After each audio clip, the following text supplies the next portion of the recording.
Okay, so you've picked up an Avata 360 and you're kind of frustrated because you don't know how to dial in your camera settings without an ND filter. So this video is exactly what you need. But here's the thing, the Avata 360 is a completely different beast, depending on how you're flying it. Are you cruising around with the RC2 controller, getting cinematic shots? Or have you strapped on the Goggles 3 and you're zipping around in sport mode like a madman? Your flying style completely changes how you should be setting up your camera on the 360. And that's what we're going to go deep on today. Two different controllers, so that's two different flying styles and two completely different setting profiles, all broken down so you'll actually understand why you're setting these settings the way you are. I'm Adam from Drone and Lens, and I've been doing photography and flying drones for far too long. So before we get into any settings, let's talk about the elephant in the room, because this is the #1 question that I get from Avata 360 owners. Why can't I use ND filters on the Avata 360? This is not a design oversight. It's actually intentional. Now, look at that 360 lens system. You've got two fisheye lenses, one sitting exposed on the top and the other on the bottom. The geometry of those lenses and the fact that they need to capture a full 360 sphere in every direction makes it physically impossible to attach a standard ND filter in the way you would a Mavic or a Mini or Avata 2. So if you're coming from standard camera drones, forget everything you know about ND filters to lock in your shutter speed. But here's the good news. It is really possible to get that clean, controlled footage without them. And the key starting point is your flying style dictates how you should be changing your settings. Flying slow and cinematic with the RC2 controller. Flying fast and immersive with the Goggles 3, completely different approach. So let me walk you through both. Here's the framework that I want you to think about before we get into the actual numbers. The RC2 controller. Now this is your cinematic tool. You're flying in normal mode mainly, and you're slow and deliberate. Your shots are a lot smoother, and you've got that obstacle avoidance doing its thing while you're thinking about composition and movement. So we're chasing natural motion, that cinematic feel and maximum image quality. But the Goggles 3, now this is your FPV tool. You're more dynamic. You might be in sport mode, pushing it up to 18 meters per second, and your camera is seeing rapid directional changes. You're not always flying in perfect lighting because you're either chasing a subject or a specific moment.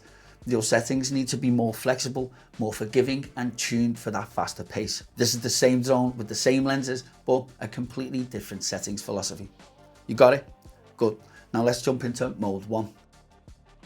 First thing you need to do, and this is non-negotiable, is to get into Pro mode inside the DJI Fly app within the controller. Now, down in the bottom right, you'll see the current camera mode. Tap it and switch it from Auto to Pro. This is where we live now. Let's go through each setting one by one. For the RC2 cinematic style, you want to be shooting in 8K in 360 mode. That is the full capability of those dual 64 megapixels 1/1 inch sensors. If you want every pixel working for you, especially when you're reframing in post, for that frame rate, 30 frames is your primary settings for cinematic content. It has that natural film-like cadence. The footage feels smoother without looking artificial or slow. Now, should you ever shoot in 60 frames with the RC2? Yes, but only if you specifically want parts of your shot with slow motion. If your plan is to slow down a clip, half speed or dramatically reveal, well then yeah, 60 frames is cool. Otherwise, stick to 30 frames for everything else. Now, shutter speed, this is the most important setting, and this is where it gets really tricky, especially without ND filters. Here's the problem without ND filters though. In bright daylight, setting your shutter to 1/60th is going to flood your sensor with light. You'll blow out your highlights really bad. So, what can we do? Option 1, and this is the best, we can adjust our shooting time. Golden hour or blue hour, or them overcast days, these are your best friends with this drone. Soft diffuse light means that 1/60 at a low ISO becomes perfectly achievable without really blowing out the sky. Now, option 2 is accept the slightly higher shutter speed on a bright and sunny day. You might need to push it to 1/1000 or 1/4000, and you're definitely breaking the 180-degree shutter rule, but you're getting a properly exposed image. The motion blur will be a little less pronounced, but on 360 footage it's less noticeable than on a traditional camera drone, because the viewer's eye is busy taking up the entire sphere of this drone. Option 3, shoot in D-Log-M and recover all your highlights in post. D-Log-M gives you a flatter, more compressed exposure that holds highlight details better. It doesn't fix overexposure completely, but it gives you more latitude to pull back blown out skies in DaVinci Resolve or Premiere Pro. Now, my recommendation for the RC2 cinematic flying is bright sunny day. We can get it to 1/1000 or 1/4000, and always keep the ISO as low as possible and keep it in D-Log-M. Overcast or golden hour. Now we can usually get it to 1/120, or we can pump it to 200, and always keep the ISO as low as possible and constantly in D-Log-M. Now if you're flying in shade or indoor environments, that 1/60 is very achievable. Keep the ISO as low as possible, but if you have to bump it up, 200 to 400 max, and same as before, keep it in D-Log-M. So when it comes to ISO, we want to keep it as low as possible, full stop. The Avata 360 sensors are very good for a 360 camera, but they're still small sensors compared to something like a Mavic 3. A high ISO introduces grain and noise, and that noise gets amplified when you're cropping and reframing into 360 footage. You might keep your ISO up to 200 or 400 in genuinely low light situations, but expect some visible noise in the shadows. Now, I won't go beyond 4 myself on this drone if you really care about quality. Here's a pro tip. If you're flying a route where you know you'll move from bright areas to dark areas mid-flight, like flying in and out of a forest into open fields, well then consider setting your ISO to auto. That way it adjusts as conditions change, but it won't go haywire. Just make sure that your shutter speed is locked manually. White balance, lock it in. Always lock it in, never leave it to auto when shooting video. And here's why.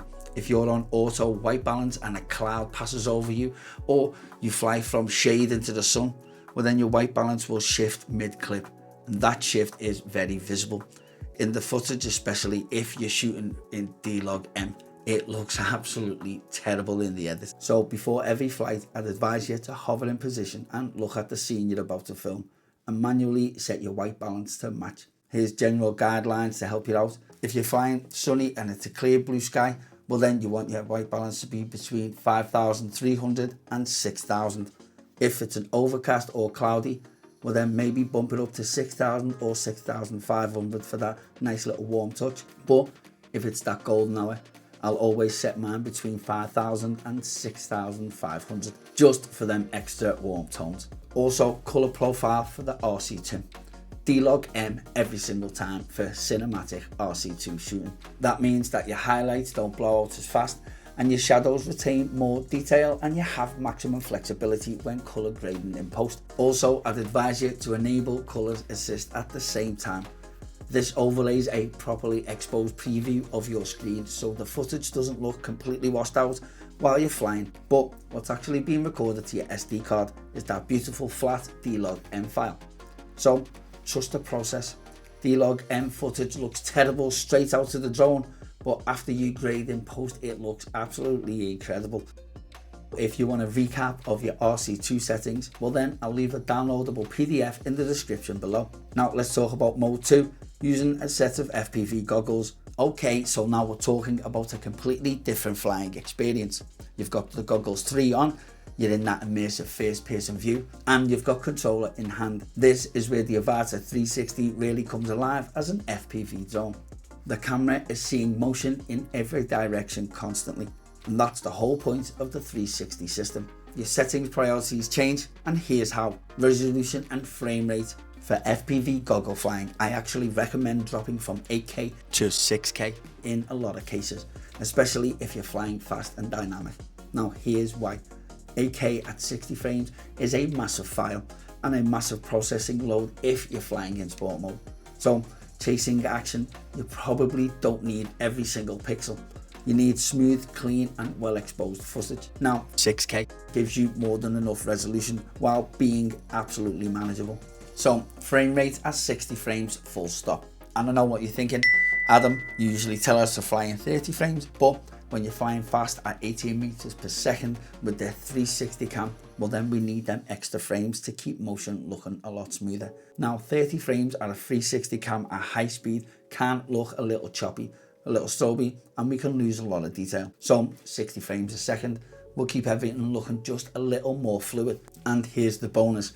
If you slow it down to 50% in post, well then you've got beautiful, smooth, slow motion of your fastest, most dynamic shots. That contrast between real-time speed and slow motion is one of the most powerful tools in the FPV editing toolbox. So shutter speed for FPV. Now this is where FPV settings get really nuanced, because you're dealing with a rapidly changing light conditions and rapidly changing movement. So following the 180-degree rule at 60 frames per second means that you want that 1/120th of a second. That's your ideal target. But here's the reality of it. You can't always nail a perfect 1/120. So my recommendation for FPV goggle flying is set your shutter speed to 120 as an anchor point, but be prepared to accept a wider range. Now, I wouldn't usually go above 6,000. I'd usually stop around 1/4000 here. This should be my maximum point. As I said before, we can always drop our highlights in post, but if you duck into shadier areas mid-flight, well then you may need to put that ISO up to compensate rather than dropping your shutter speed. Slightly noisier footage is better than the jelly effect that you get with low shutter speeds with faster movements. In sport mode at high speeds, motion itself creates a sense of energy, so the speed of the shot can actually mask the lack of blare. Now, never go below 1/60 when flying fast in the goggles. At that shutter speed, combined with rapid movements of these 360 cameras, you'll start seeing very unpleasant rolling and shutter motion artifacts, especially on a 360 cam, where the stitching between the two lenses is already doing a lot of heavy lifting. FPV flying means that you're almost certainly going to encounter mixed lighting in the same clip. So going from bright sky to tree covered to an open space all in the one continuous shot. For this reason, I actually recommend a manual approach for your ISO when flying FPV. So set your shutter speed manually, ideally 1/120, and then set your ISO to auto. This is the most practical real-world approach for fast FPV flying where you can't adjust the settings mid-flight. Now, white balance for FPV is the same rules applies.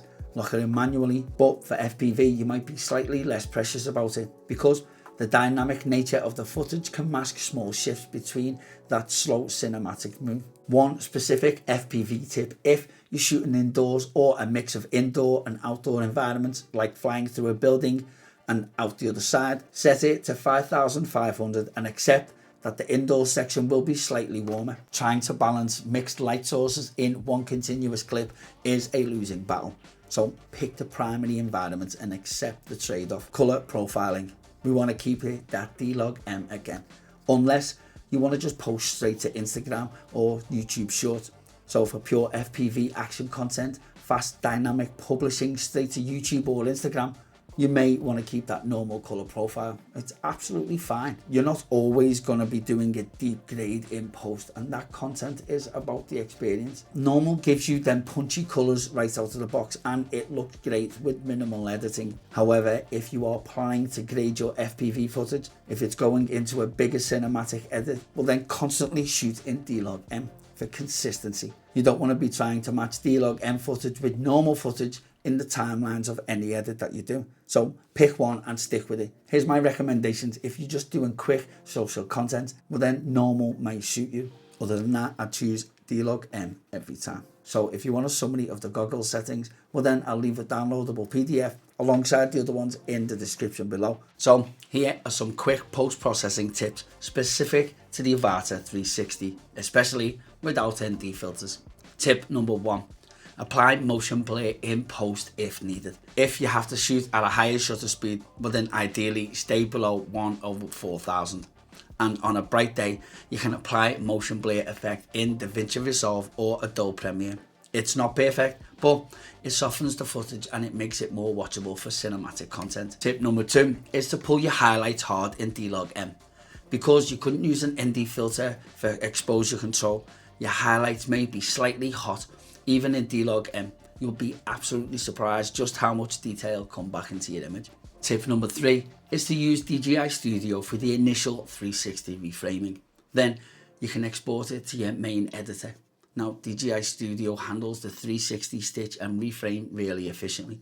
So get your angles sorted there, then bring the flat exported clip to Premiere or Resolve for that color grading. And tip number 4 is to keep a consistent LUT across all your D-Log-M clips. Pick one LUT that works really well with D-Log-M, and there are a load of free ones out there online, and apply it as a starting point for every cinematic clip. Then make small adjustments per clip. This keeps your whole video looking consistent, even though every shot had different exposure settings. Plan your shoot around your light. Without ND filters, the light is our number one variable. So golden hour and overcast days are our absolute best friends. Midday harsh sun is our enemy. And if you can plan your flights for softer light, well then you'll get way better results with these settings. Use one consistent setting profile per flight. Don't be swapping between D-Log-M and normal mid-flight, or don't be changing the white balance while you're airborne. Lock everything in before takeoff and stick to it. Consistency makes editing 100% easier. The numbers that I've given you here today are your starting point. Your specific conditions and your location, your style, will all affect what works best for you. So dial it in and stick with it. And embrace what the Avata 360 actually is. It's not a Mavic 4 and it's not an Avata 2. It's not trying to compete with traditional camera drones on raw image quality. It's actually a 360-degree immersive experience machine. So really lean into that. The reframing flexibility that you get in post, the ability to capture everything happening in every direction simultaneously. Now that's what makes this drone special. So dial these settings in and work with the light the best you can. And the footage you get, well, it should be great. So that's it for today, guys. If this helped you out, smash that like button and hit subscribe. And if you want more deep dive drone content, well then drop a comment below and let me know which controller you're flying with the Avata 360 with. I'd love to know how you're using it and how you're getting your footage.